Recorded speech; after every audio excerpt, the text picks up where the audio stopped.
Hey everyone, welcome back to my mini vlog. ఇంట్లో ఏమైనా function ఉంటే గ్రాసరీ చాలా ఇంపార్టెంట్ కదా. అన్ని పనుల కంటే ఫస్ట్ ఈ పని అయితే చేసేసేయాలి. ఈ గ్రాసరీ షాపింగ్ అయిపోతే సగం పని అయిపోయినట్టే. డిమార్ట్ కి వెళ్ళిన ప్రతిసారి నా పని ఏంటో తెలుసా, ఈ ట్రాలీని తీసుకెళ్లడం. చాలా మంది డిమార్ట్ లో ఎట్లా బిహేవ్ చేస్తారంటే, మనం కొనుక్కోడానికి పోతలేదు, వాళ్ళే ఫ్రీగా ఇస్తున్నట్టు బిహేవ్ చేస్తూ ఉంటారు.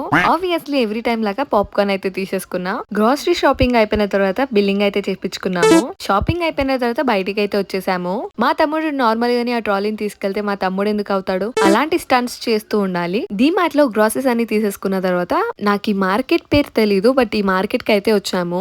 ఇంకా మమ్మీకి ఏం కావాలో మమ్మీ అవన్నీ కొనేసుకుంది. ఇక్కడ నైట్ క్లోజింగ్ టైం కి వెళ్ళాం కాబట్టి అన్ని షాప్స్ క్లోజ్ ఉండే. కావాల్సినవన్నీ ఇక్కడ నుంచి తీసేసుకున్న తర్వాత ఇంటికైతే వెళ్ళిపోయాము. ఫంక్షన్ అని చెప్పాను కదా, ఏం ఫంక్షన్ నెక్స్ట్ వీడియోలో చెప్తా. ఎక్కడికి వెళ్ళామో తెలుసుకోవాలంటే నెక్స్ట్ మినీ బ్లాగ్ చూడాల్సిందే. ఇంకా నెక్స్ట్ డేనే పూజ ఉండే. పూజ చేస్తున్నాం కాబట్టి గ్రాసరీ షాపింగ్ అంతా చేసాము.